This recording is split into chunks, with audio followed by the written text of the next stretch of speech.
Кутман күнүңүздөр менен ардактуу мекендештер, Кыргыз спорттуу телеканалы жалпыңыздардын назарыңыздарды Газпром аренасына бурмакчыбыз. Бишкек шаары, Арча Бешик конушу жана бүгүн КАФА Ю-19 турниринин 4-чү оюн күнүндө алгачкы беттеш Афганистан Өзбекстан өз ара күч сынашууга даяр. Демек, сырттагы аба ырайынын бүгүн 1 градус суук, ал эми командалардын маанайы менимче өтө мыкты деңгээлде. Бүгүн бул беттеште Афганистан эгерде буга чейинки 2 оюнду карай турган болсок, анда лидер катары келип жатат. А бирок Өзбекстан командасын дагы жөндөмү сөзсүз түрдө эстен чыгарбашыбыз керек. Ал эми назарыбызда эки команда Азия футбол конфедерациясынын кимини менен залды көздөй кадамын таштайт. Ал эми биз болсо, албетте командалардын ушул киминдери жаңырып, эки өлкөнүн андан кийин гана ушул жалпы курамдар менен таанышсак болот. Бул беттештин башкы калыстары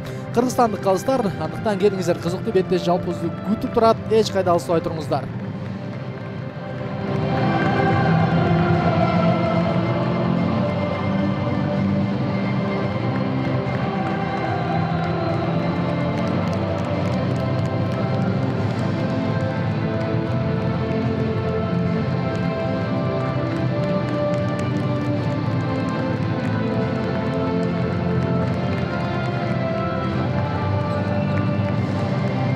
Демек, бул беттештин башкы калысы Кыргызстандык Элдияр Келдибеков, экинчи калыс Нурсултан Саламат уулу Кыргызстандан, үчүнчү калыс Ирандык Исмаил Камар Баштехт жана 4-чү калыс убакытты караган Нурбек Арстанбек уулу.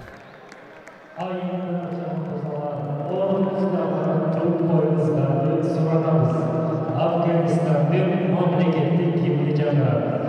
Ladies and gentlemen, please stand up for the national anthem of Afghanistan.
Демек, дүйнөнүн тынчтыгы кылычтардын жери деген гимнди уккандан кийин биз Өзбекстандын гимнин да тыңдайлы.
Демек, ардактуу мекендештер, дал ушул Өзбекстандын дагы гимнин угуп келдик. Мындан ары эми командалардын курамына токтой берсек болот. Тала ээлери Афганистан мына назарыңыздарда. Курам турат: 2 номер менен Рахматулла Халимзада, 5 Омид Канбари, 6 Нуруллах Назари, 8 Аджмаль Вализада, команданын капитаны 9 Абулбашир Ахмади, 1 Али Ахмад Монсени, 3 Бахман Горджей, 4 Нематуллах Мухаммад, 7 Сина Хайдари, 10 Саид Маштабах Хусейни, 11 Мухаммад Али Мумтаз, 12 Хамидуллах Джафори, 13 Ясир Юсофи, 14 Майсам Хасани. Команданын машыктыруучусу афганистандык Махмуд Саиди. Ал эми Өзбекстан 12 номер менен дарбазада Махрамов Умиджон, 2 Самандар Мураткулов, 4 Тамир Мамадолиев, 5 Касимджон Сафаров, команданын капитаны, 7 Талер Эшенкулов, 1 Арсенти Машулло, 3 Абдусатор Абдурахманов, 6 Бахтияржан Рамазанов, 8 Шахрухон Хасанов, 10 Руслан Солиев, 11 Миршот Абдукаримов, 13 Алан Ахмедов, 14 Дастан Усмонов, 9 Тимур Салимов, ал эми машыктыруучу өзбекстандык Фурхат Хайруллоев. Демек, бардык расмий өкүлдөр менен таанышып алдык. Бул беттешке сиздер менен биргеликте мен Бактияр Кыдыралиев назар салмакчымын. Жалпыбызды кызыктуу беттеш күтүп турат. Чындыгында ушул Афганистан эң алгачкы беттеште Иранга ири эсепте жеңилип калганда эми мындан ары кандай оюн өткөрөт дегенбиз, бирок андан кийин 2 турдун алкагында Кыргызстандын улуттук курама командасын жеңди, 3 турдун алкагында Тажикстанды жеңди, бүгүн 4 турдун алкагында эми Өзбекстанга каршы кандай оюндарды өткөрөт биргеликте көрөбүз. Өзбекстан курама командасы болсо алгачкы беттеште Тажикстанды жеңди, дагы 2 оюнда мына Кыргызстанга жеңилип калган. Бирок бүгүн эми Өзбекстандын улуттук курама командасы 3 оюн катары менен упай жыгып турган менимче белсинбет болуш керек. Алар бүгүн өзүнүн мыкты оюнун көрсөтүүгө дагы ашыгат.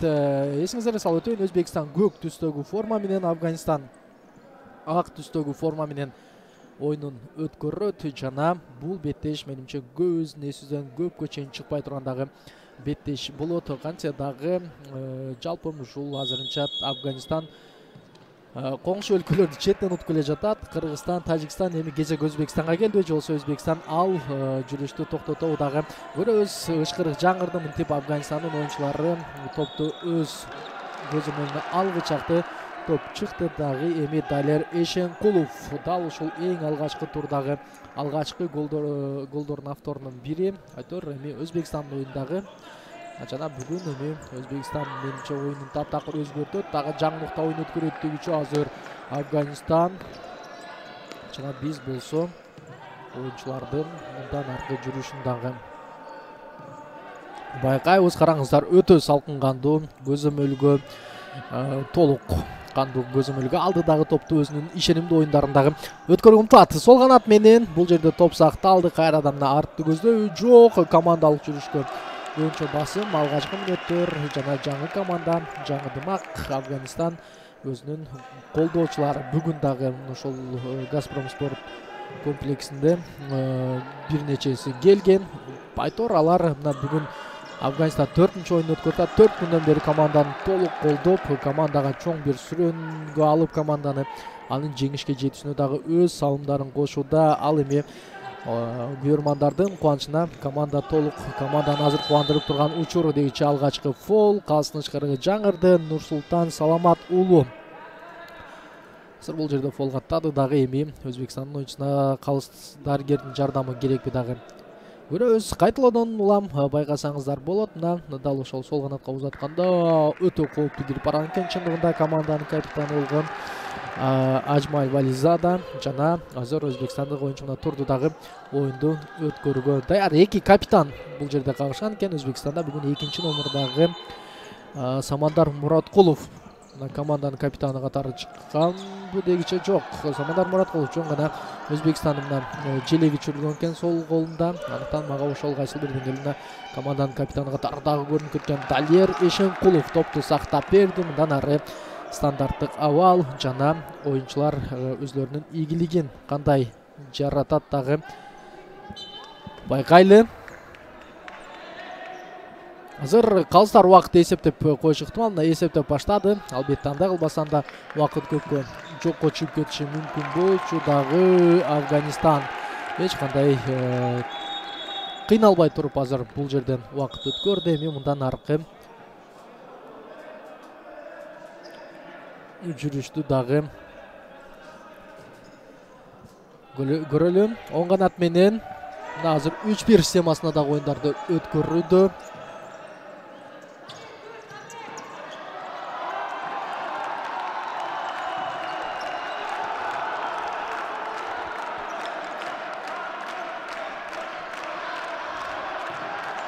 Лизада бул ирет оң канат менен оюнду жүргүздү жана дарбазанын көздөрүнө жолдонгон.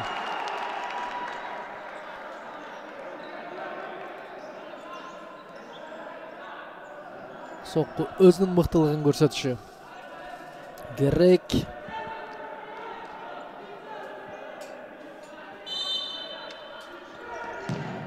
Кубаттуу сокку жыйынтыгы бурчтан чыгарып берүү орун алат. Жана өзүңүздөр көргөндөй азыр Афганистандын оюнчулары акырындык менен Өзбекстандын дарбазасына жакындап барганын көрдүңүздөр.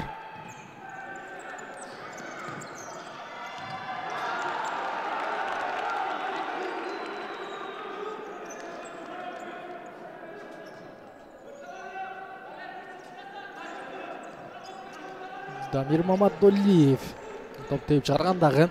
Жыйынтык кайрадан Афганистан оң канат менен бул ирет дагы мына пас узатылат жана команда толук өзүнүн мыкты оюнун көрсөтүүгө ачыгат. Дегиче азыр күйөрмандар дагы мына Жанду сүрөнгө алды. Отур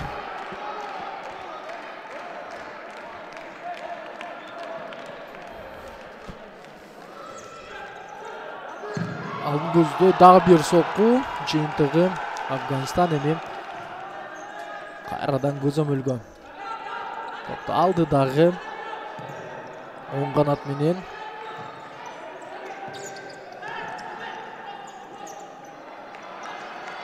Ашкан жок. Өтө бир ишенимдүү. Бул жерде жыйынтыктоочу соккуна эми гана орун алды. Ал дагы тамай дарбазаны көздөй барган жок. Ажмаль Вализада жана сокку жолдогондон кийин ал артына толук кайтты. Азыр болсо Умиджон Махрамов арттан командалык оюнду жүргүзүүгө ашыгат. Бул жерде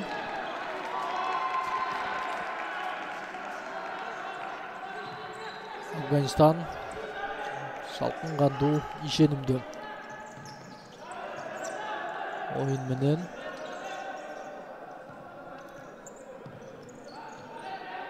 жана көрөлү кандай жыйынтык болот. Оң канатка чыгарылган пас дагы бир сокку. Жыйынтыгы кана алдыда ким бар деген көрсөтмө болгон. Ал эми алдыда болсо мына бардык оюнчулар арттан өзүнүн мыктылыгын көрсөтүүгө дагы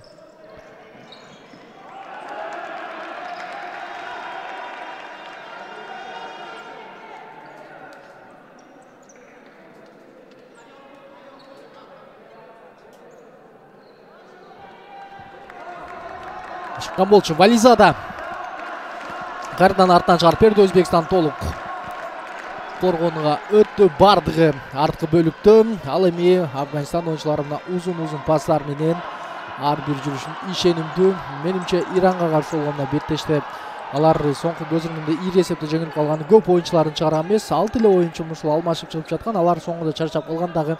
Ошонун себебинен дагы менимче бир нече голду өткөрө алган болуш керек. Бүгүн андай эмес. Бүгүн бардык бар оюнчуларына мүмкүнчүлүк берүүдө ойногон. Алар болсо кезек-кезегинен чыгып өзүнүн мыкты жактан көрсөтүүгө дагы ашыгып турган учуру.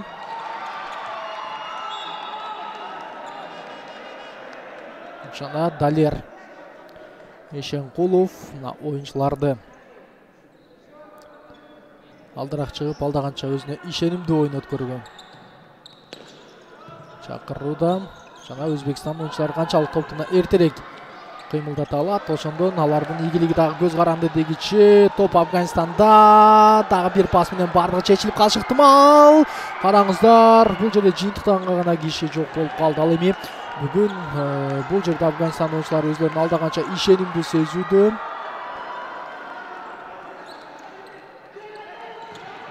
Жана жок. Жыйынтыгы Афганистан. Топту талаан үстүндө сактоосу дагы. Айтор күйөрмандары азыр бардыгы алар тарапта. Ал эми алгачкы голду ким киргизет? Азырынча белгисиз. Жакынкы бурчту көздөй жолдонгон сокку. Жыйынтыгы 7-номурдагы Далер Эшенкулов. Жок, тагыраагы бул Афганистан 7-номуру Хайдари Сина. Сокку жолдогон эми Өзбекстан.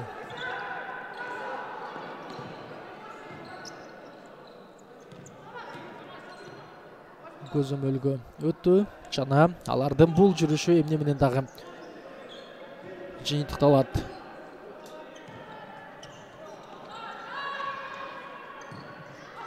Байкайбыз, алдыга узун чарылган пас максатсыз. Афганистан кайрадан жүрүштү. Жана алыстан да сокку жолдонду. Жана анын бардыгы жер менен кубатталгандан кийин айтор Өзбекстан азырынча көзгө толундуу мына кубат сокку жолдой элек. Ал эми Афганистандын оюнчулары алыскы аралыктан, жакынкы аралыктан бардык жерден соккуларды жолдоп өзүнүн ийгилигин көрсөтүүгө ашыккан болчу. Бул жерде эми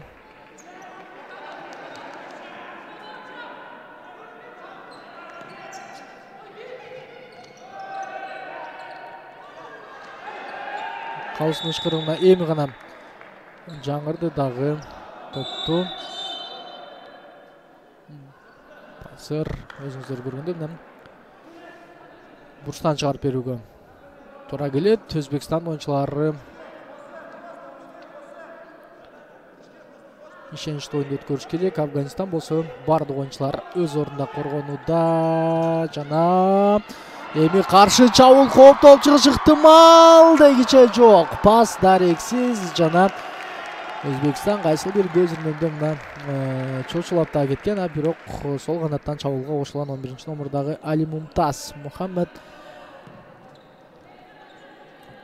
ага узатылган топту дагы тосо алган эмес. Мына ушул жерден ышкырык жаңырды. Фолдордун саны 2-0. Афганистан фолдор боюнча алда. Жана сары айып кагазды Сина Хайдариге көрсөткөндөн кийин мына мынтип калыс Өзбекстандык оюнчунун азыр абалындагы сурап турган учур. Назарыңыздарда ошол эле учурда Өзбекстандын машыктоочусу Фурхат Хайруллоев болду. Хайруллоев азыр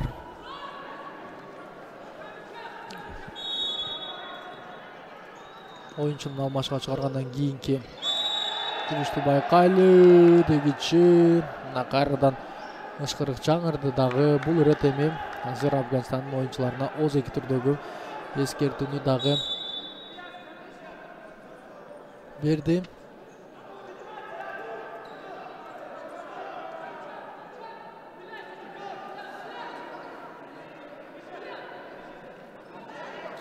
Жана мына тартып койду деген чечим чыгарган экен. Ал эми Афганистандык оюнчу тескерисинче мен жеңип тарт деген ышкырык жаңырды. Жана Өзбекстандын капитаны эмне кылат? Пас жыйынтыгы каршы чабуул ардактуу мекендештер дегиче өзүнө топту алдыганча алыска калтырып алды дагы.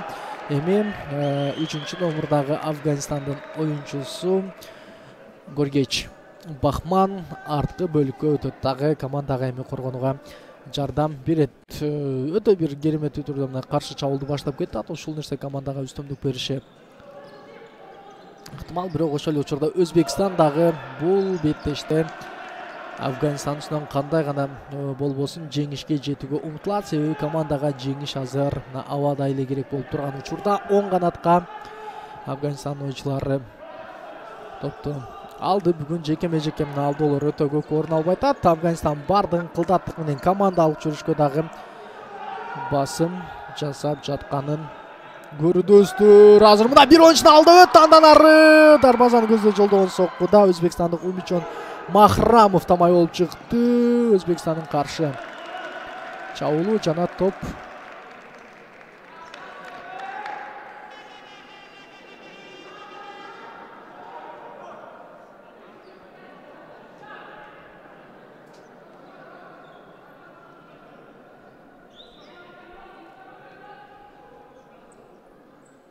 демек 5 кадам артка таштатып алды дагы Өзбекстан. Акырындык менен жүрүшкө алыстан мына мен эсимде калган соккулардын бири гана болду окшойт. Айтор өтө аз сокку орун алып Өзбекстандан. Ал эми сокку жолдогу Афганистан оюнчулары көп мүмкүнчүлүк дагы бербей турган учуру дегиче топ кайрадан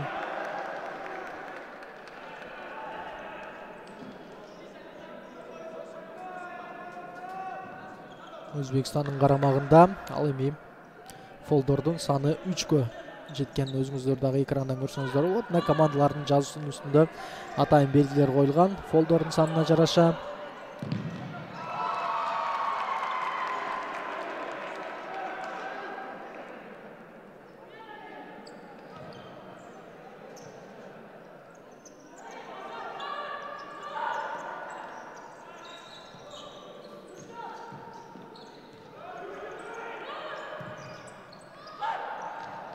Жок, бул пастагы дарексиз жыйынтыгы эми Афганистандын каршы чабуулун байкайбыз. Мына алгачкы пас башталды жана мына 2 пас, 3-чү пас, 4-чү, 5-чи дегиче топ мынтип Өзбекстандын карамагына өтөт. Дагы эми азыр кооптуу жерден жүрүштү.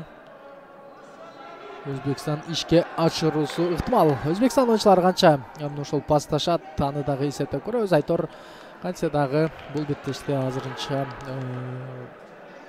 эки команданын дерлик пастары бирдей болуп атат, бирок соккулар жагынан Афганистан үстөмдүктү дагы жүргүзүп жатып турган учуру. Демек тийиштүү мына 4 секундадан ашып кетти. Айтор андан ашып кеткен учурда мына мынтип топ карама каршы тарапка өтөт. 2-чи пас Афганистандан, 3-чү пас, 4-чү пас жана кылдаттык менен азыр топту тартып алганга ушунча кубаныч пайда болуп атат. Себеби Афганистандын дагы мына оңой олтоң атаандаш эмес экенин Өзбекстандын оюнчулары сезди болушу керек. Жакын пас, кубаттуу сокку, жыйынтыгы Өзбекстан жүрүштө дегиче жок. Афганистандын дарбазачысы Алимизада Рахматуллах сары артта турган мына коргоочуларына көмөгүн көрсөтүп, өз сөзүн айтып, мына ишеничтүүрөөк ойноого дагы чакырып турган учуру дегиче топ кайрадан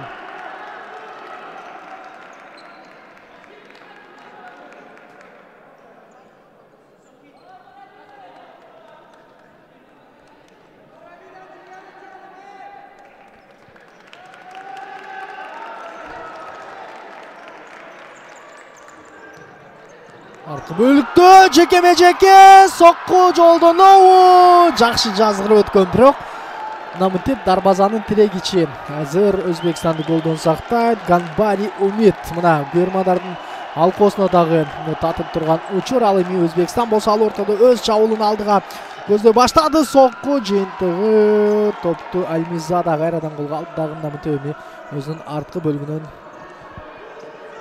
чабуулду баштоого шарт түзүп берет. Афганистан калсын ышкырыгы жок бул жерде. Чындыгында мына өз азыр балким ышкырык жаңырып калабы деген үмүт менен Умит Ганбари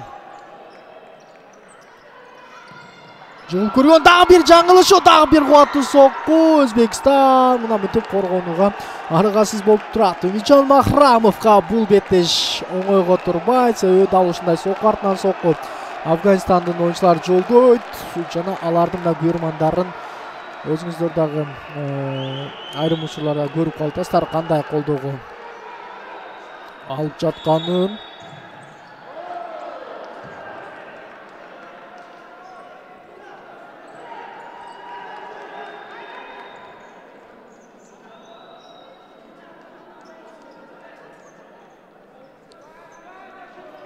Демек капталсызынан кайрадан Афганистан жүрүштө чыгарылган пас. Бул ирет арткы бөлүк менен команданы дарбазачыга чейин топту узатты дагы. Өз оюндарын өткөрүшөт. Бурстан чыгарып берүү.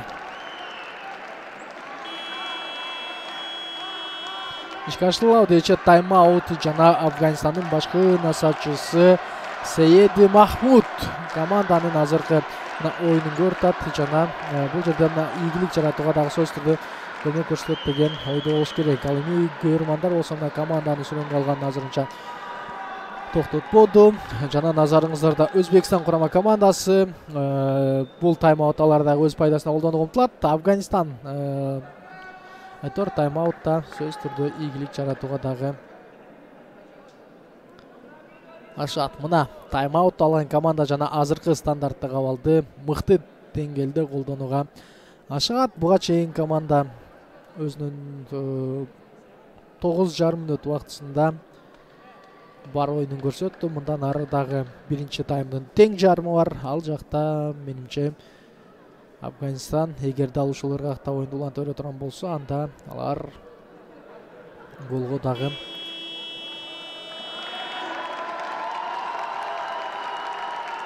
жетишет болушу керек. Балким бул стандарттык абал кандай жыйынтык кылат көрөлү. Балким Өзбекстан үчүн кооптуу стандарттык абалдардын бири болушу дагы ыктымал. Мына бардык оюнчулар өз ордуларына жайгашты жана мына ышкырык жаңырганда экөөчү кайтып берүү артта калат дагы. Дал ушул ыргак менен оюнду өткөрүүгө дагы ашыгышат. Дегиче Өзбекстан оюнчулары топту көзөмөлгө алды. Эмне деген ишенимсиз оюн жана жыйынтыгы.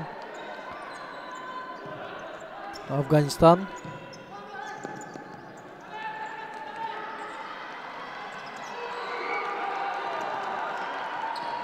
топ менен дегиче мына мынтип эми кайрадан экинчи номурдагы Рахматулла Халимизада арткы бөлүктөн чабылды.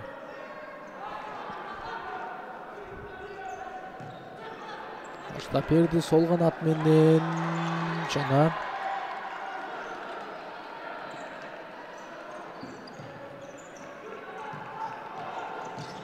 көрөлү.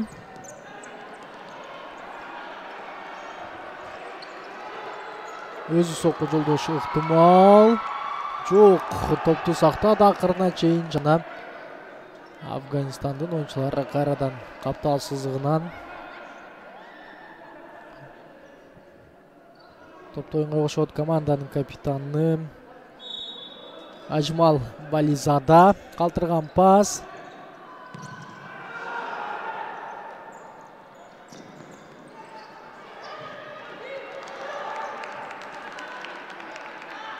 Мына ушул жерден эми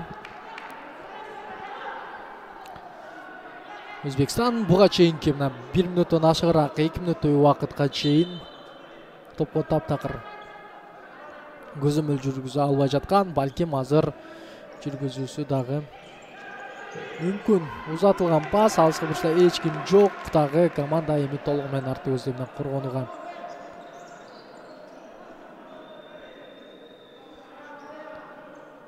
өттү. Байкайлы алгачкы пас, экинчи пастан кийин жүрүш дагы да болсо уланат. Гол! Эсеп 1-0 жана Афганистан дал ушул командалык жүрүшү менен ийгилик жаратты. Айтор канча дагы команда акырына чейин күрөш жүргүзгөн. Караңыздар, бул жерде дарбазанын астына келип калды. 6-чы номурдагы оюнчусу Назари Нуруллах топту дарбазага жолдоду. Азыр алыстагы бир фол каттады.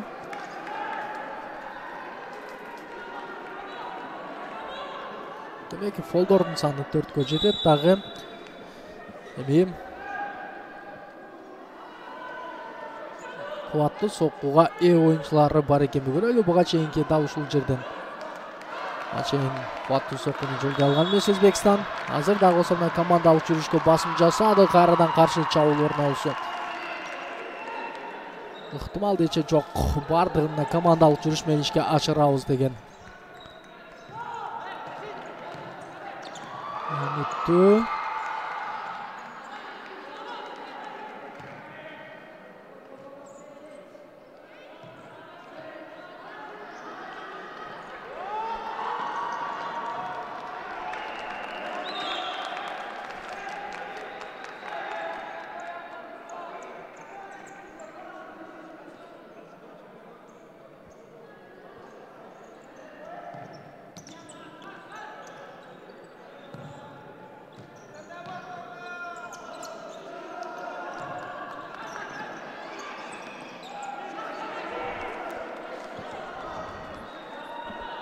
Afganistan kayradan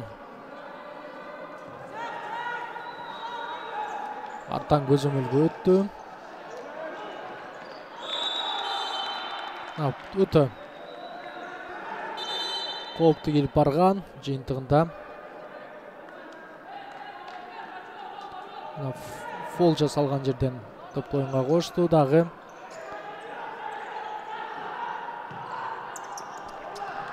Жүрүштү көрөлү. Бул беттештеги Өзбекстан алгачкы фол болду. Азыр болсо арттан командалык жүрүшкө басым жасайт экенбиз, бирок жеке чеберчилик менен азыр эсепти теңөөсө андан башка арга жол өкөнчүмөй турат. Ооба, топ чыгып кеткен. Калысаны байкап көрдү жана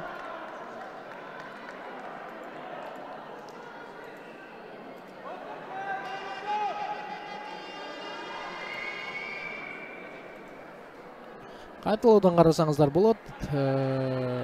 Жок, бул жерде эч кандай жөн гана жамбаш жагына эле буту тийген экен. Кулап кала турган эле абал болгон эмес. Айтор мынтип оюнчу турду.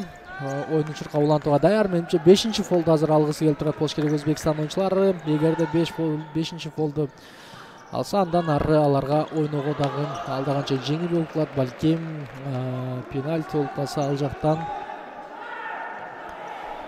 гол киргизебиз деген үмүттө дагы болуп калышы чыгар. Ал ортодо Афганистан кайрадан жүрүштү.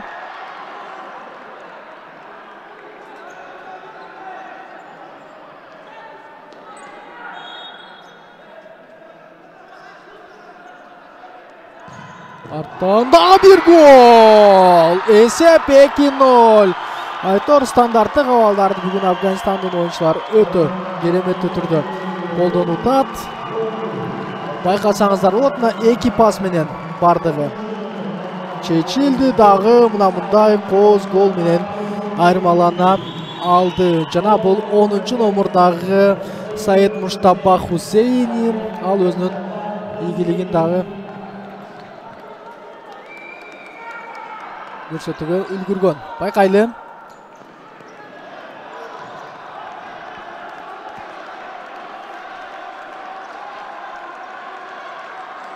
Эсеп 2-0. Ал эми Өзбекстан оюнчулары эки голдун стандартты колдонуп көрдү. 3-чү гол болушу ыктымал. Дагы бир сокку гол. Дубль. Даро бир көз ирмемде жасаган Муштаба Хусейн Саид. Мына мынтип азыр кубанып турган учуру жана өзүңүздөр көргөндөй бардыгын кылдаттык менен аткарып койду. Өзбекстан 13 мүнөт жакшы эле карманды. Ал эми азыр болсо өзлөрү ойлогон оюнду дагы көрсөтө албай турган учур. Фуркат Хайруллоев тайм-аут алды жана Даро бул жерде командага ийгиликтүү оюн өткөрүүгө көрсөтмөнү берген. Бирок чындыгында ишенимдүү соккуну дагы жолдой алды.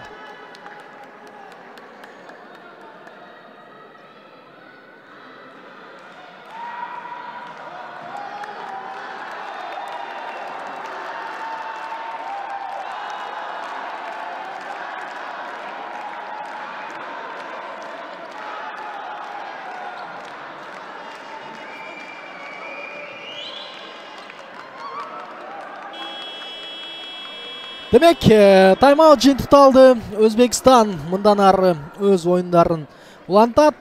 Менимче команда азыр мына баш салып күрөшпөй койууга али эрте. Биринчи таймдын соңуна 7 мүнөт 6 секунда бар. Андан сырткары экинчи тайм бар. Менимче Өзбекстандагы сөзсүз түрдө голдор менен бул оюнда айырмалана алат. Мына азыр команда өз күрөшүн баштады. Жана канча дагы сары айып кагазды 13-номурдагы Өзбекстан оюнчусу Алан Ахмедов алды. Фолдордун саны 2-ге жетти Өзбекстандыкы.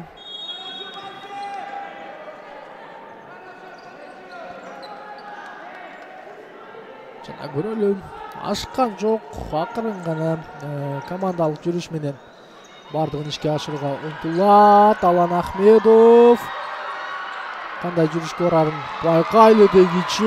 Афганистандын жалгыз оюнчусу 3 оюнчуну азыр эсебин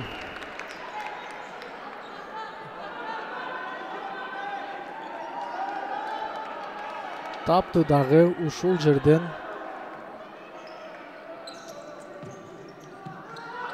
Топ оюнга кошулат.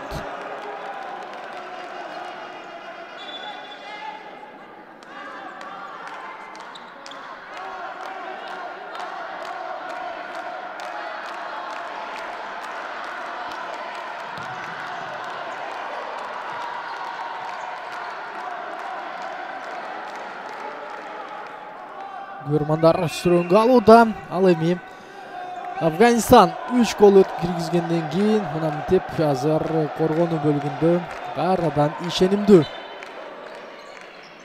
оюн көрсөтүп турган учур. Узатылган пас тариксиз алыстан жолдонгон сокку. Максатына жеткен жок. Самандар Мураткулов өзүнүн соккусун жолдоп көргөн. Жана өлкөдөгү алмашуулардан кийин спортчулар эл аралык мелдешке келди. Ал жакта өзүнүн ийгилигин көрсөтүп атат. Кайсыл бир деңгээлде канча дагы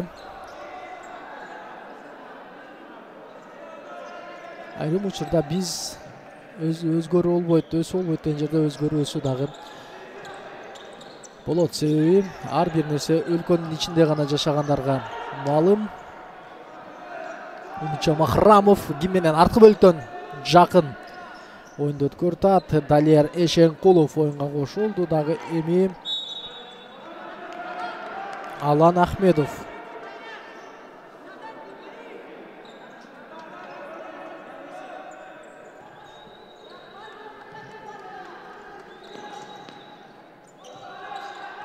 ийгиликтүү оюн өткөргөн.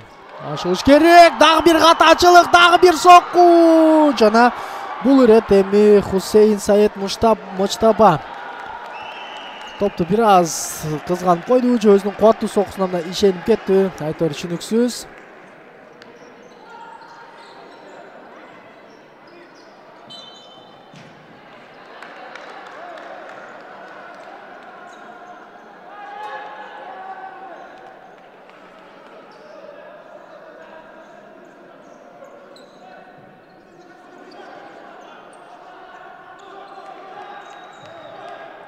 Аркы бөлүктөн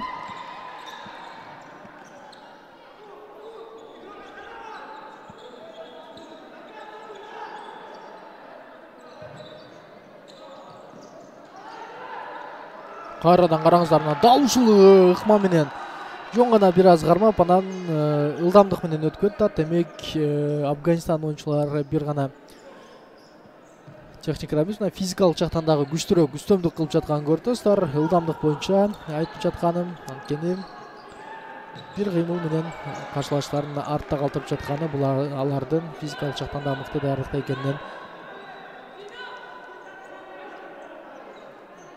кабар берет. Көрөлү.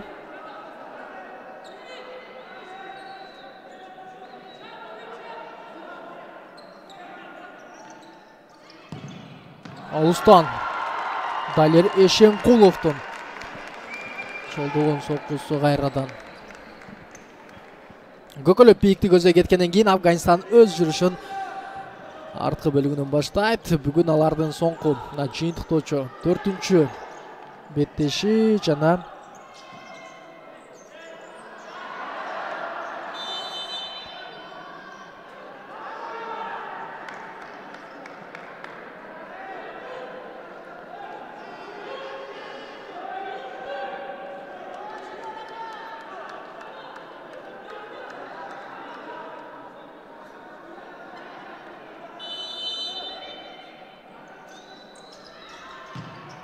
Кайда? Түшүнүксүз. Касимжон Сафаров. Алдыга мына сокку артан сокку жолдода тозун чыгарылган пас. Касимжон Сафаров өзү топту тосуп кетти. Касимжон Сафаров мына футзалды эмес, футболдун коргоочулары сыяктуу ойнойт көрөт. Ал эми футзалда менимче бир аз башкачараак.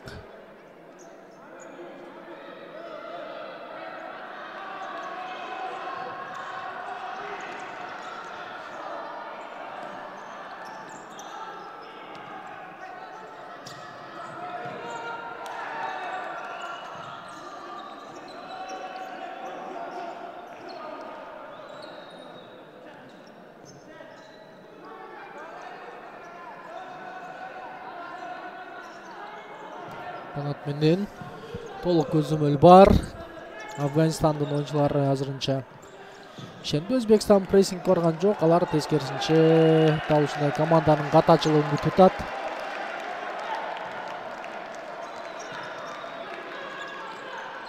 Ошол нерсе командага ийгилик жараткан, балким тоскоолдугун дагы ийгизип жаткан болушу толугу менен ыктымал.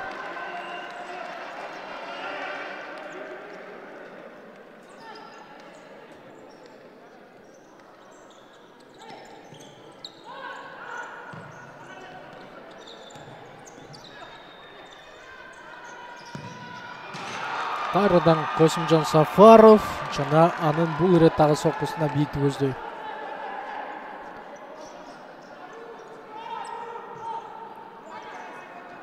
Көпөлөп кетти.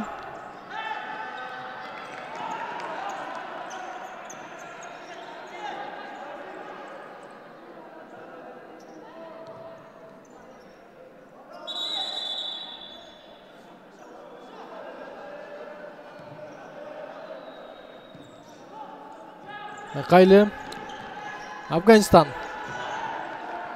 жүрүштү. Алыстан жолдонгон сокку жыйынтыгы гол. Мына меймандарга баш ийип тазим кылды. 12-чи номердагы Гафори Хамидуллах жана Гафори Хамидуллахтын бул соккусуна көрмөгөн жерден болуп калган. Жыйынтыгы Умиджон Махрамов. Бул мындай соккуну күткөн эмес, дагы Афганистандын оюнчусу көрмандарга тазим кылып, мына силерге деген дагы кол жаңсоосу.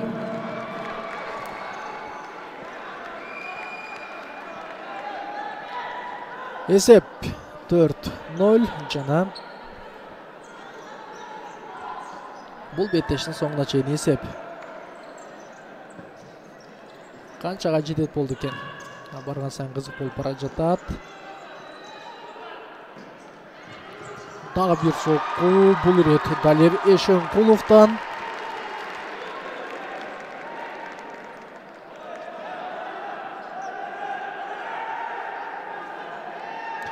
Демек Өзбекстан 5-чи мына талап оюнчу менен чыкты.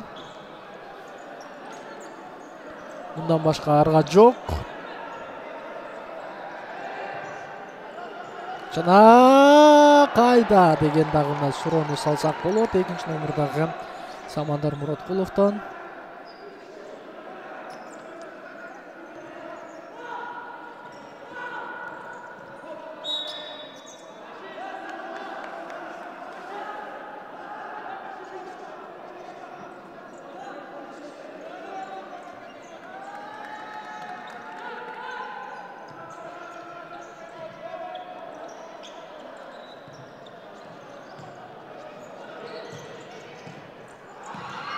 Азыр ушул жерде жыйынтыктан эч ким жок болду. Өтө бир жакшы командалык жүрүш болгон Өзбекстан оюнчуларынан. Алан Ахмедов Касимжон Сафаровго, Сафаров Самандарга жана мына ачык дарбазага жолдонгон сокку. Жыйынтыгы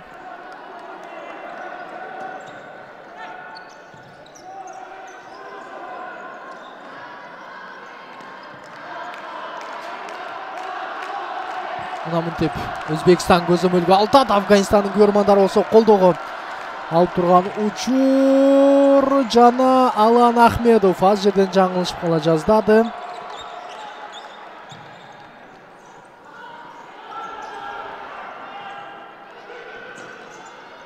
Sokku жолдону жок. Афганистандан коргонуга басым жасады дагы.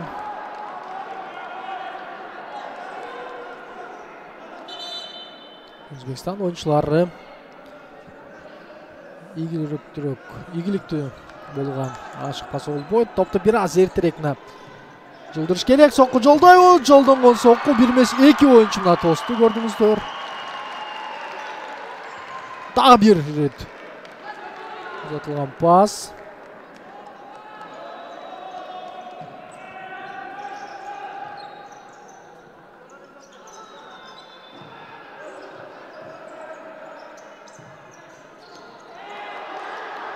Дарбазага сокку жолдоnuş керек. Жок, чыгарылган pas жана Мынтип Афганистан бул ирет командалык жүрүш менен гана кирип барды. Алыстан эле сокку жолдоп койсо Касимжан Сафаров тосалап эле деген суроо жаралат. Ал ортодо Өзбекстандын кайрадан жүрүштү.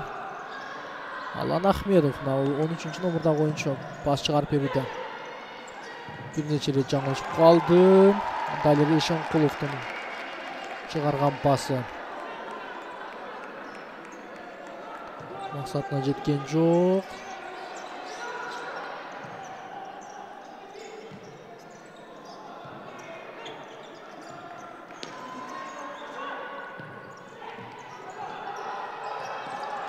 Ушул жерден кирип барыш керек. Сокку жана жок. Бардыгын баштан баштайт. Убакыт болсо барган сайын аз калууда. Кандай кол чыгып кетти. Каршы жүрүш. Алыска бурчка узатылган пас. Кайрадан максатсыз эгиче. Караңыздар, чемпионатдагы талап оюнчу да азыр чийимден чыгып алды. Жана жыйынтыгы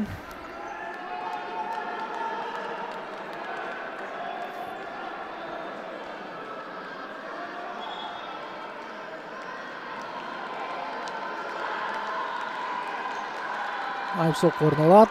Кандай бир командалык жүрүш көрөт. Бул ирет Афганистандын башкаруучусу Саид Махмуд тайм-аут алган жок.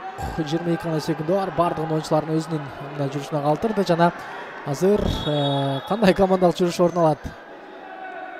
Байкайбыз. Жаман эмес. Ойлоп табуу, бирок эми Өзбекстан каршы жүрүшкө барабы? Вакыт аз калды. Сокку жолдош керек болчу. Саат убакытты карабай ушул жерден сокку жолдоп коюшу ыктымал дегиче жок. 5 секунда убакыт жана биринчи таймда Афганистандын жөндөмүн көрдүңүздөр. Алгачкы тайм соңуна келди. Кадырман мекендештер жана жалпыңыздарды эч кайда албай турууга чакырабыз. Экинчи таймда кайрадан беттеш өзүнүн кызуу бир жүрүшү менен эсте калат.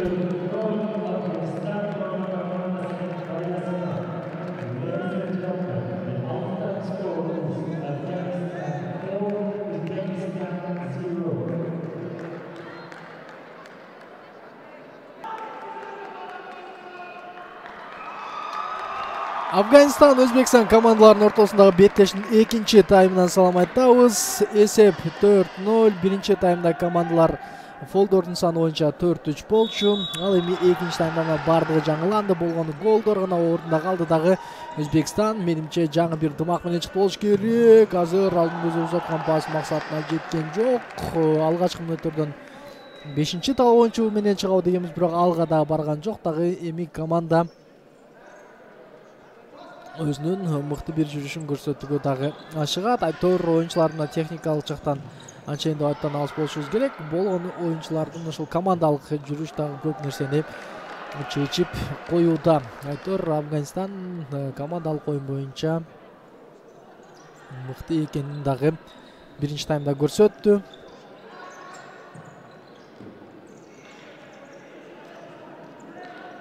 Дагы бир кесе чыгарылган пас. Айтор ушундай пастар максатына жетпей турган учур. 5-номердагы Умед Ганбари дарбазаны көздөп ат соккусун жолдоп көрдү.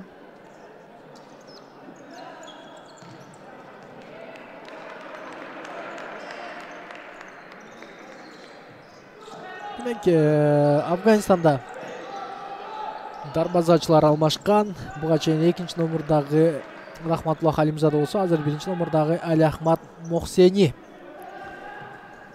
дарбазага чыкты.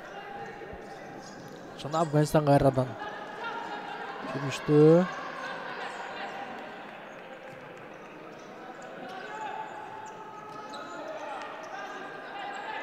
Көзөмөл кайрадан эле көзөмөл жана көзөмөл деген принцип менен оюнду өткөрүүдө.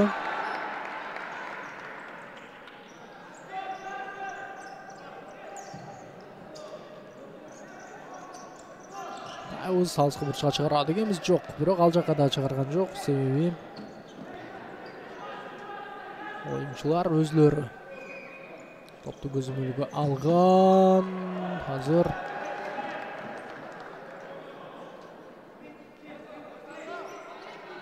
калыс эч кандай эреже бузулбаганын көрсөттү, себеби оюнчулар өзлөрү алдыга жакында келип алгандагы дал ортодо Өзбекстан кайрадан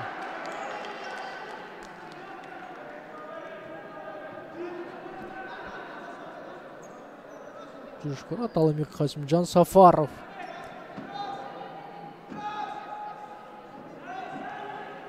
бул ирет капитандык белгисин утуп калдыбы же болбосо алдырып койду. Эсте жок дегиче кооптуу жүрүш.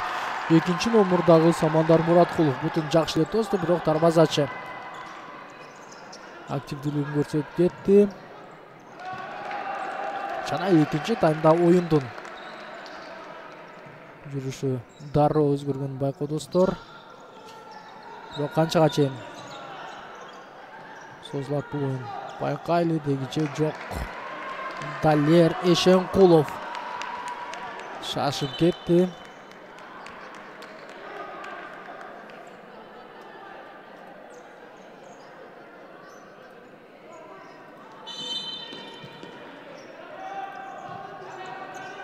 Жана көрөлү, кайрадан Афганистан аркы бөлүктөн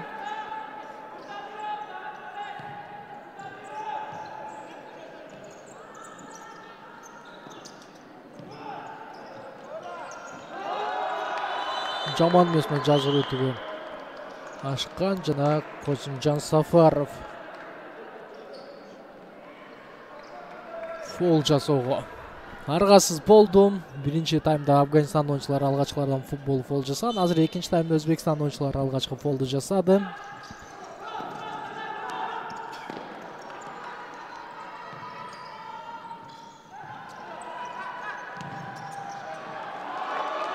Жана Афганистан жүрүштү. Караңыздар, топтусу кандай сактап барды. Ал эми соккудагы жолдонду. Айтор Умид Ганбари жолдогон соккудан кийин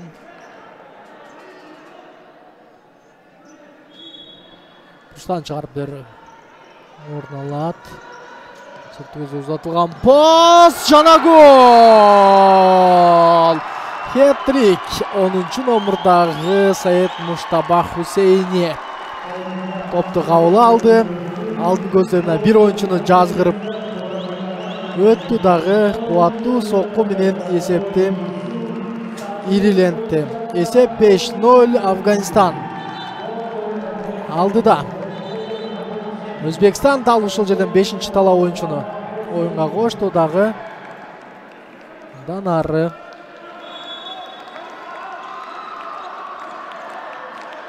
жүрүшүн баштап көрөт. Касимжан Сафаров жана фол жасалганымдан калыс көзөмөлгө алып турган. Андыктан талашып тартышуунун кажети жок.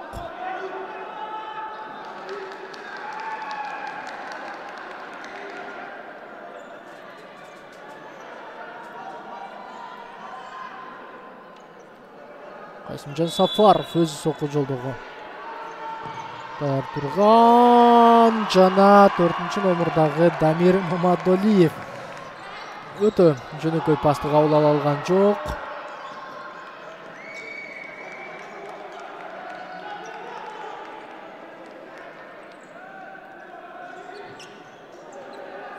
менен эртелеш керек.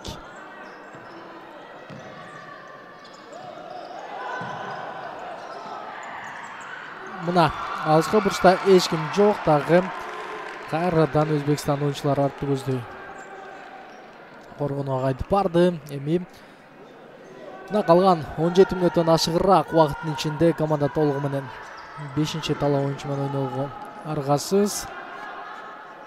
Жана сөз түрдө бир жерде болсо бир жерде жаңылышат болуш керек. Аны Афганистан кандай колдонуп кетет дагы көрө жатарбыз. Азыр болсо алдыга чарылган пас. Сокку жолдонуу бар, сокку. Бирок жыйынтыксыз. Азыр 2-номурдагы оюнчу өтө жакшы оюнду өткөрүп Өзбекстандын. Жана мына 4-номурдагы Дамир Мамадолиев кайрадан кечикти. Ал эми Алан Ахмедов сокко аралаш пас узаткан. Аны болгону кабыл алып туруп, мына дарбазага жолдоп коюш дагы керек болчу. Афганистан жүрүштө.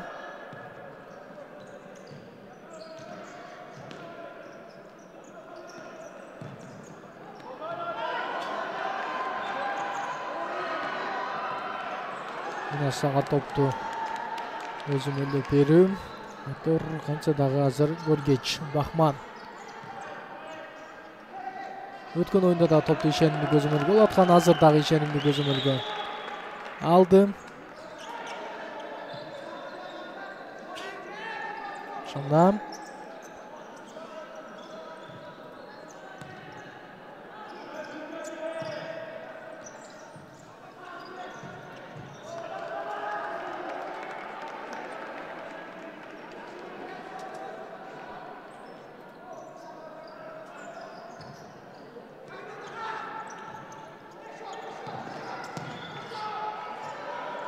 токтотуп туруп дарбазага жолдоп да койсо болмок 10-номурдагы Саид Муштаба Хусейни, бирок ал токтотуп кабыл ала албай калып, кандайдыр бир тобокелдикке баруудан чочулады.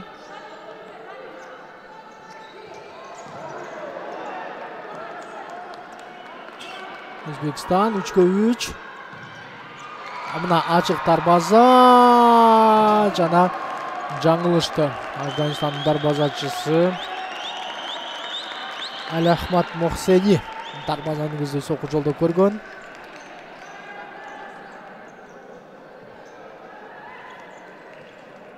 Жана байкайлы.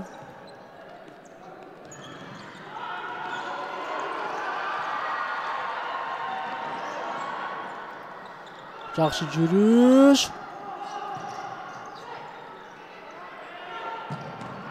Кубаттуу сокку. Кайрадан дарбазачы анын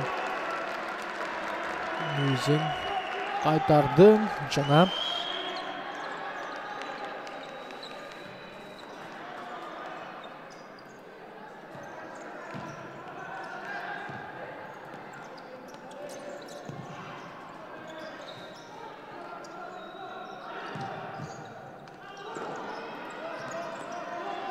кечикти. Албетте бардыгын кайра башынан эртелеш керек.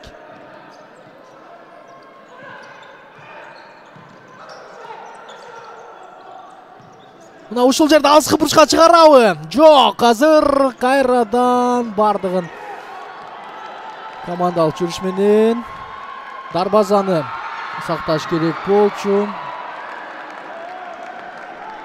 Өзбекстанда мына 2-номурдагы Самандар Мураткулов азыр жакшы оюн өткөрүп атат.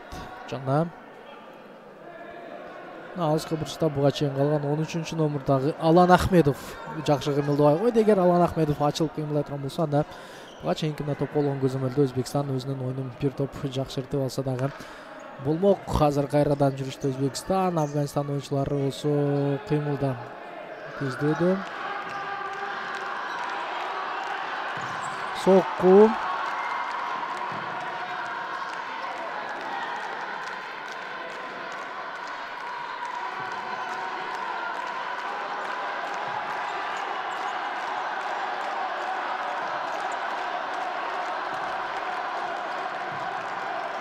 Жок. Менимче азыр Касимжон Сафаровна Алмашпаса чарчап калды. Ооба, дарбазачы чыкты Касимжан Сафаровдун ордуна биринчи номурдагы Арсентий Мачулко.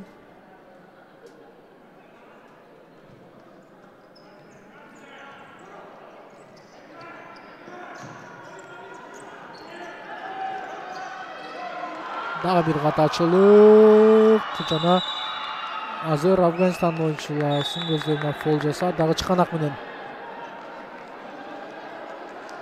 Акыркында эскертүү өтөт азыр Далер Эшенкуловго жана Далер Эшенкулов.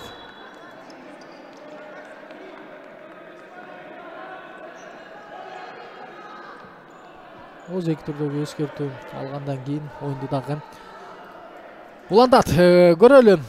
Афганистан топто. Ясер Юсуф калтырган пас.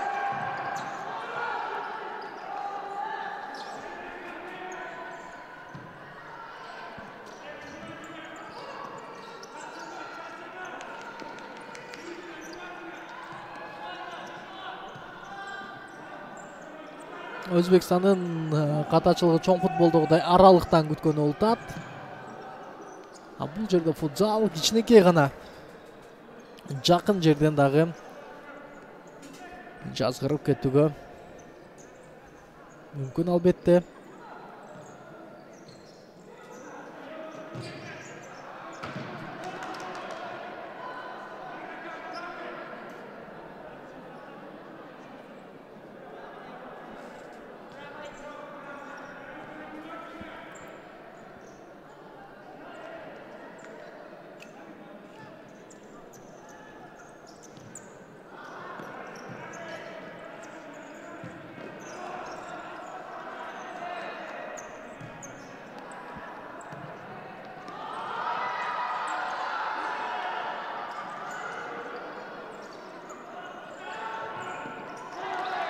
Каршы чабуул кооптолуш ыктымалдыгы иче жок.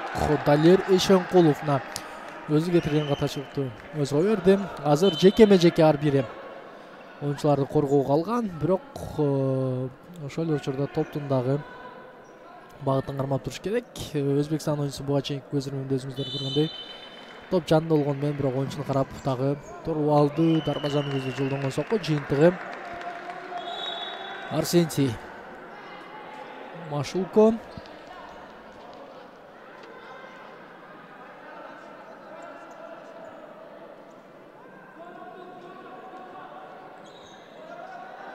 Кетти дагы анын ордуна Касимжан Сафаров оюнга кошулду.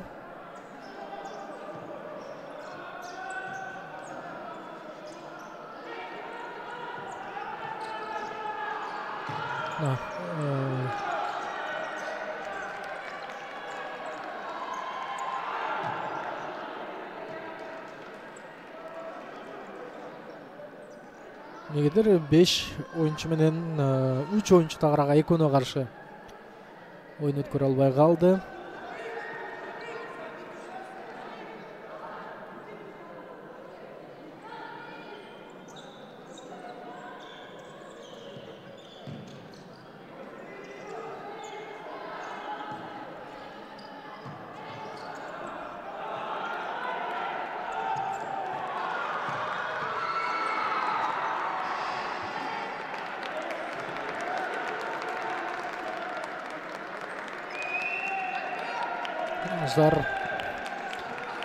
Өзбекстан азыр аракеттенүүдө, бирок эмне кыларын азырынча таба элек, ойлоно элек. Жана дагы бир сокку дарбазанын тирегичине тийип кайтты. Эми бул каршы жүрүш орун алабы? Жок, Афганистан 4-2 жана жакшы бир жүрүш. Эмне менен коштолот? Пас чыгарабы? Пас, сокку, гол. Бул жок. Калыс эсептеген жок. Ачык дарбазанын көздөй жолдонгон сокко кайрадан тамай эмес. Жана кайталоодон карайлы азыр гол кирдиби, кирбедиби? Айтор канча дагы бардыгы ушул жерде көрүнөт. Мына байкасаңыздар болот. Тегиче дарбазанын ичинен алып чыккан экен. Калыстар эмнеге эсептеген жок түшүнүксүз. Бул жерде башкы калыс байкабай калды болушу керек. Жана дарбазанын ичинен топту дагы алып чыккан бардыгы Арттан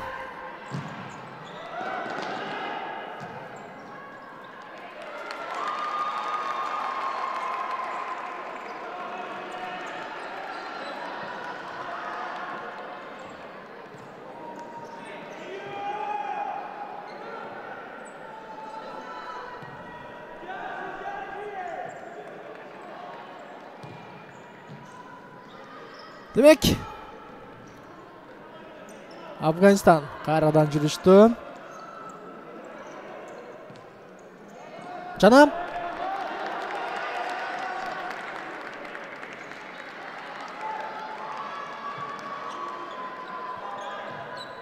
көрөлү.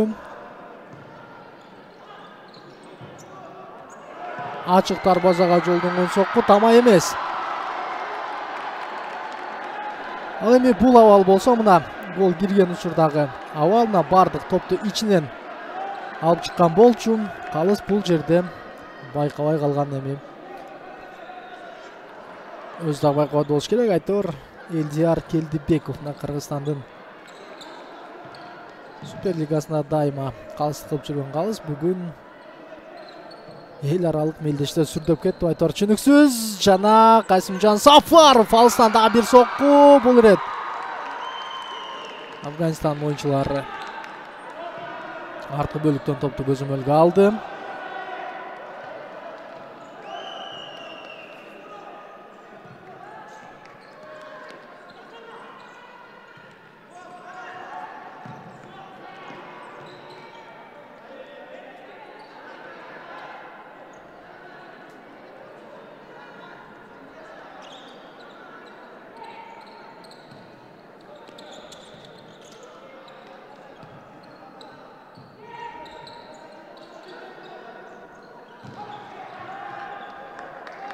Көпкө кармап койду Далер Эшенкулов.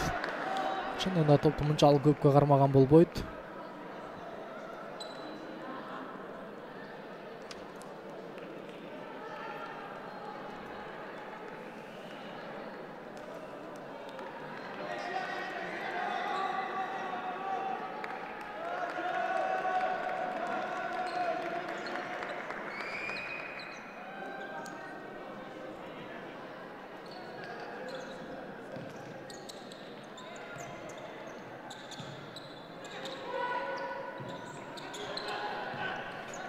Өзбекстан көзөмөлдө.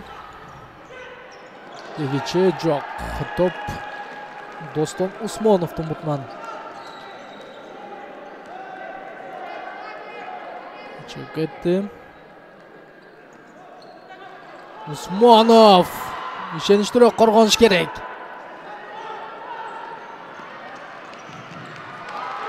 Жана Бурстан топ оюнга кошулат. Усмонов өз деле пас бербей сокку жолдоп койгон. Керемет жер болчу. Артты көздөй. Касымжон. Талер эртерээк узатыш керек пасты.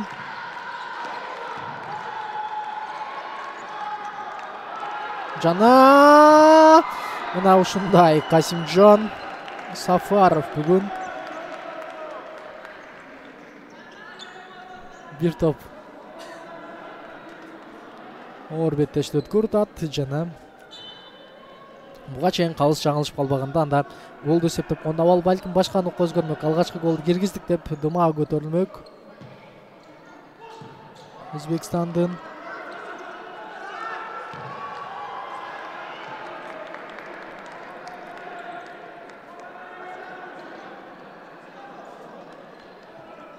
Арсентий Мачулко арттан баштап берген топту Өзбекстан кайрадан көзөмөлүндө.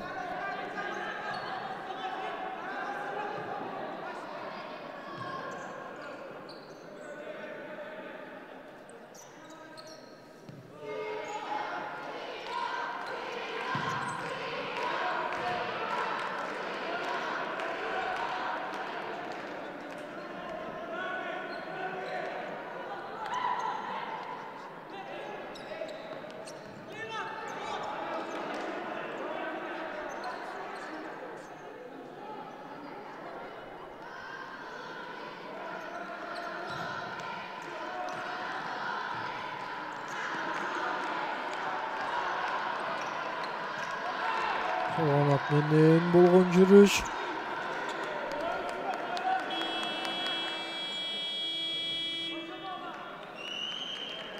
Демек, Өзбекстан тайм-аут алды. Жана биз абалды көрөлү.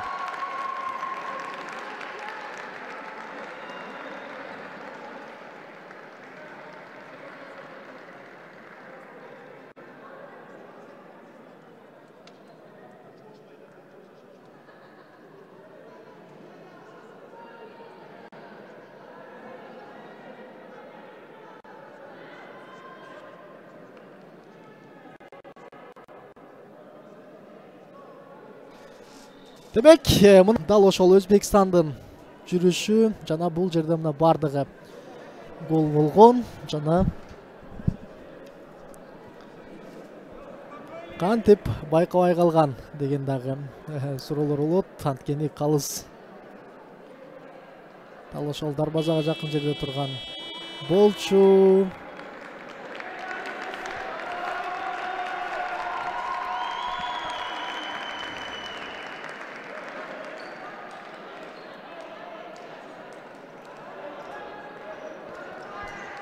Көрөлү, тайм-аут жыйынтыкталды жана командалар талаада.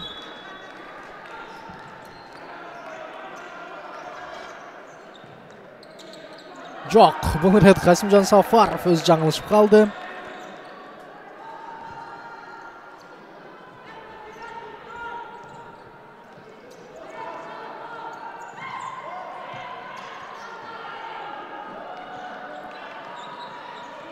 Жүрүш бар, сокку Сафаровдун аласынан чокул, жолдон сокку, гол эмес. Айтор бул жерде мына чийимден топту токтотуп калууга жетише алды жана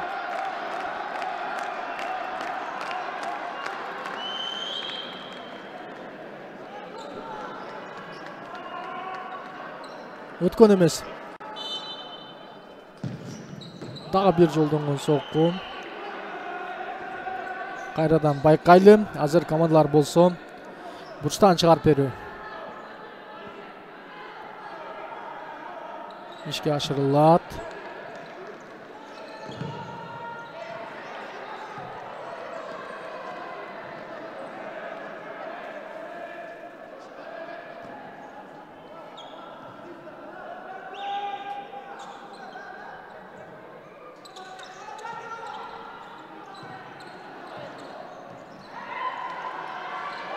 Жана сокку, гол!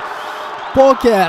Демек, бүгүнкү беттеште Саид Муштаба Хусейн 4-чү голдун автору атып олтурат. Жалпы эсеп 6-0 жана акырына чейин өзү салкынганды барды дагы дарбазаны көздөй кубаттуу сокку менен мынтип гол жаратып дагы олтурат. Ал эми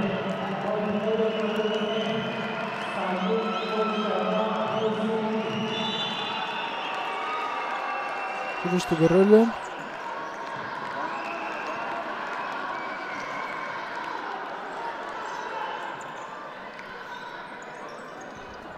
Афганистан топ менен Өзбекстан мүмкүнчүлүк сокку жана жок. Кайтор 4-чү номердагы Дамир Мамадолиев буга чейин да мына кубаттуу сокку жолдой алган эмес. Азыр деле дал ушундай кубаттуу сокку жолдой алган жок.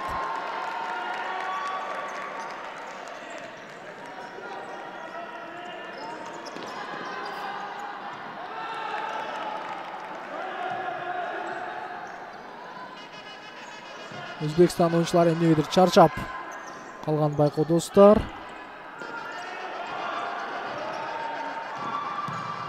Жаңылыштуу 3-1 болчу, гол! Эсеп 7-0 жана бул жерде оюндун жүрүшү да ушундай башка бир нукка өзгөрдү.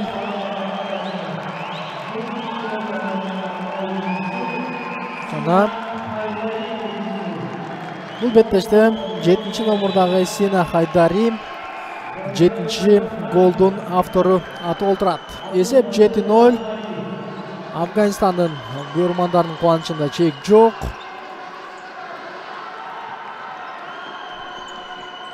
Жана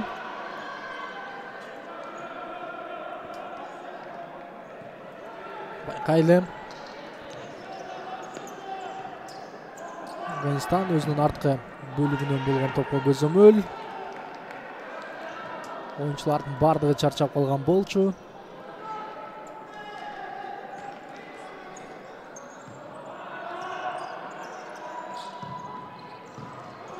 Демек, 9-шы номердағы мына Абуль Башир Ахмади 7-ші голды кіргізген. Дағы бір дарбазаны көздей жолдонған соққы қайрадан дарексіз. Жана артта ким бар? Дарбазачыны қолдауға алуға.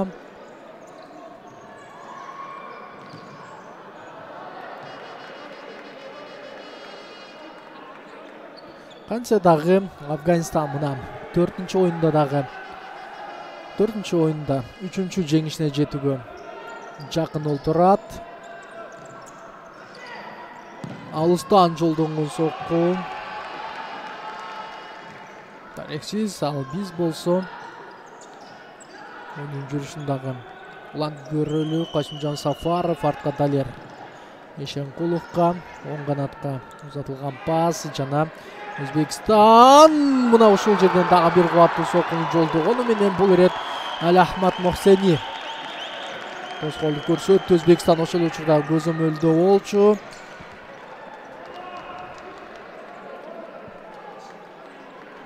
Жана қаптал сызғынан uzatılgan pas. Emnemeden koştalot. Daha bir soqqu. Gol! Mına uşul жерде Өзбекстан oyuncuları alğaçkı goldu jolda olturat. 14-ші номердагы Достон Усмонов. Азыр alğaçkı goldu Afganistandын дарбазасына жолдоду дагы эсеп санын дагы ашты.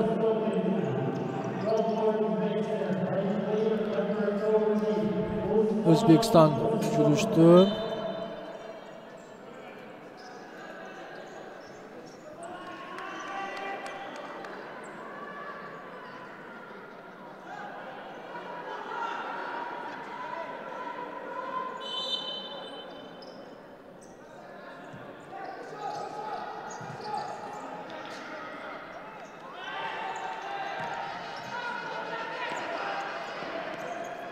Өзбекстан жүрүштү. Дагы бир жолдонгон соққу. Жыйынтыгы топ азыр каптал сызыгынан. Оюнга кошулат. Дал ушул гол командага мына дем берди. Жана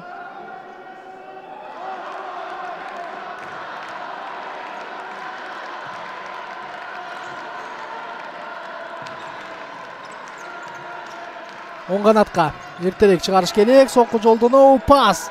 Өтө керексиз пас болду. 3-ші номердагы oyuncusu Абдусаттор Абдурахмонов. Пасты ишеним чыгаш керек дагы болчу. Азыр бул соққу дагы жыйынтыксыз.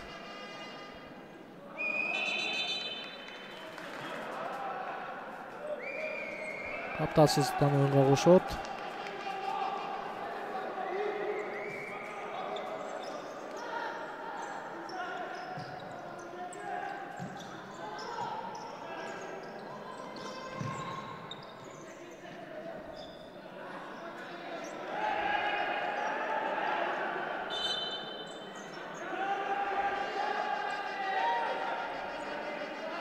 Demek Afganistan top menен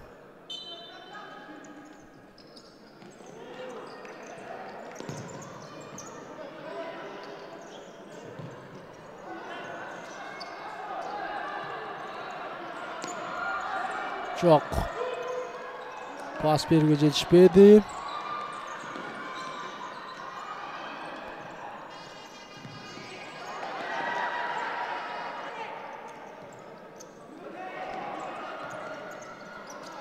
Afganistan karşı жүрүштү.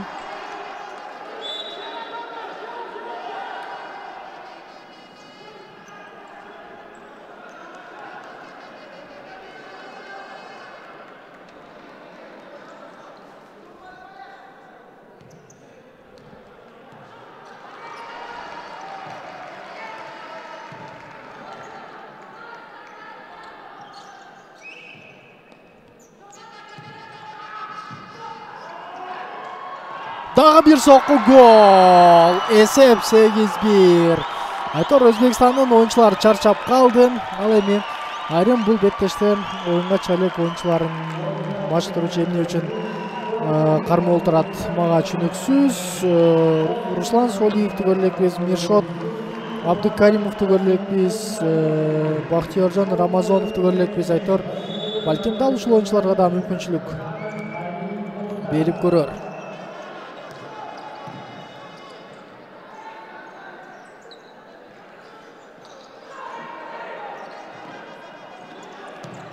Ачык дарбазага жолдонгон сокку.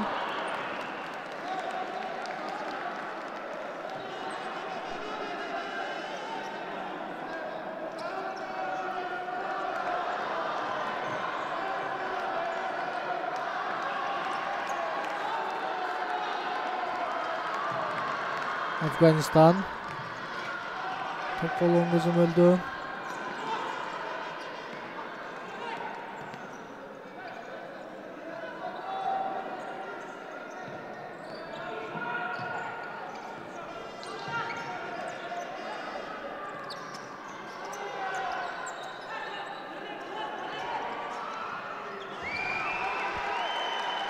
Şundan Далер Эшенкулов артқы көзді қайтып келді. Азыр пасташуда мына команданын капитаны Касимжан Сафаровтан башкалары пас бере албайт. Атына 5-чи талап оюнчуну кошкондо борбордук бөлүктө оюнчу жок. Алыскы бурчту гана 4-чү номурдагы Дамир Мамадолиев карап туруп алды. Балким борбордук бөлүккө чейин кирип командаға жардамдагы көрсөтсө болмок. Афганистан ал ортодо жана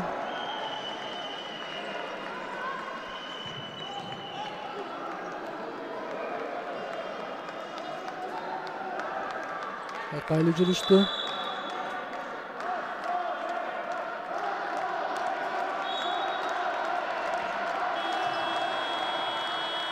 Тайм-аут.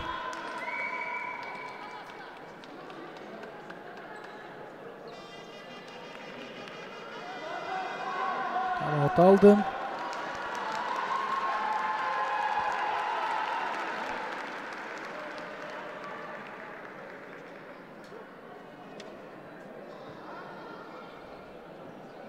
Афганистандын оюнчуларына маштыруучулары даттык менен көрсөтмө берүүдө.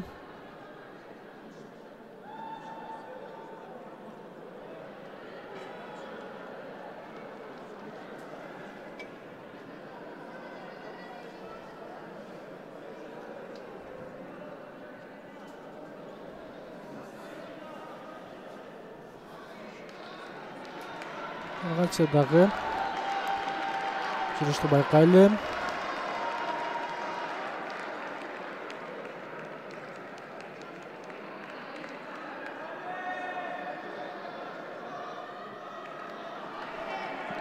Стандарттык абал жана Афганистан бул жерде дагы өзүнүн пайдасына колдонууга ашыгат. Сыртты көздөй чыгарылган топ. Мына эми гана Өзбекстан Миршот Абдыкаримов оюнга чыгарган экен 11-чи номурдагы. Буга чейин Миршот Абдыкаримов оюнга чыккан эмес. Азыр жаңы күч командага кандай жыйынтык алып келет. Көрөбүз дегичи алыстан жолдонгон сокку. Буга чейин талга чыгарлык 2 ойун чыккан 6-чы номурдагы Бактияржон Рамазанов дагы оюнга кошулган. Айтор эми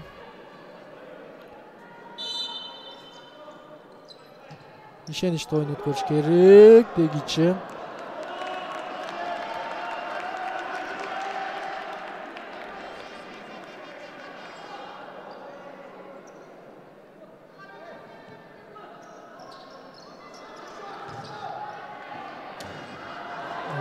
Pas.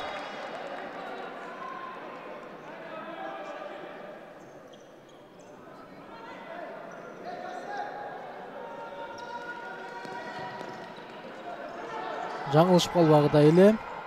Ооба. Айтор бүгүн 7-чи номурдагы Далер Эшенкулов арттан көп калып атат. Чарчап калгандан улам Айтор топту жакшы сактай албайт. Көпчүлүк учурда мына топто жогото алган учурлар дагы кездешүүдө.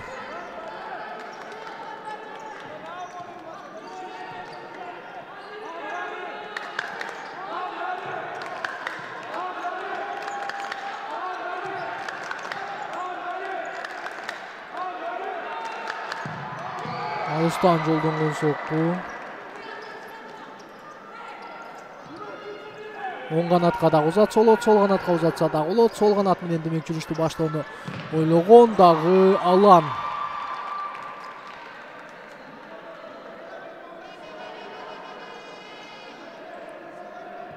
Топту көзөмөлгө алган. Азыр Өзбекстан топ менен ачык дарбазага.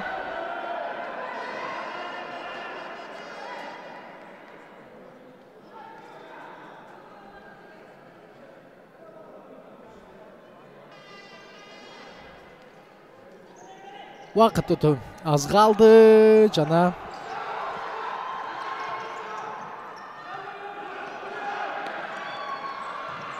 Өзбекстандын оюнчулары жүрүштү. Бул жерде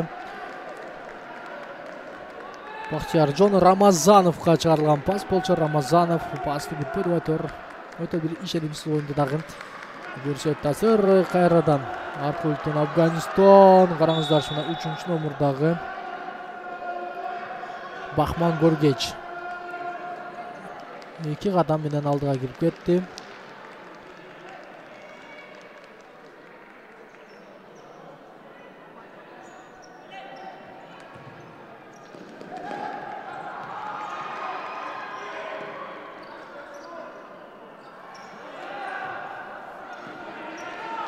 Жыйынтыгы убакыт саналуу гана секундалар калды.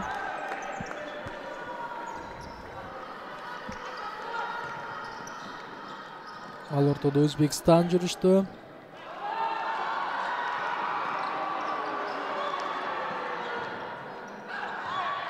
Мына ушундай алган жерден дарбазага сокку жолдогон Өзбекстан оюнчулары. Биз болсо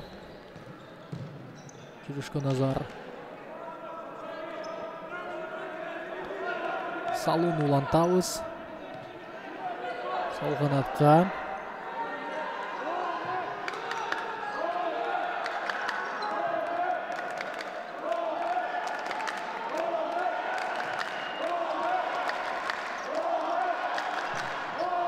жок. Бул жүрүш дагы өз максатына жеткен жок.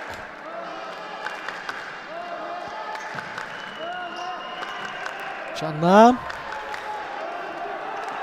саналуу гана секундалар калган учурда Афганистандын оюнчулары топтун тип бирде оңго бирде солго узатып дагы жаткан учур. Демек Афганистан жана Өзбекстан курамаларынын ортосундагы беттеш 19 жашка чейинки 8-1 эсеөндөй жыйынтыкталды. Афганистан бул беттеште өзүнүн ийгиликтүү көрсөтүүгө жетише алганын байкадыңыздар. Кантсе дагы алдыда жалпыбызды дагы бир керемет беттеш күттүр. Ардактуу мекендештер, Афганистан жалпы 4 беттеште 9 упай топтоду дагы экинчи азыр биринчи орунга көтөрүлдү. Мындан кийинки ошол Иран менен Кыргызстандын оюнунан көп нерсе көз каранды. Жалпыңыздар менен саналуу көз ирмемдерге коштошобуз. Кайрадан амандашканга чейин бар болуңуздар.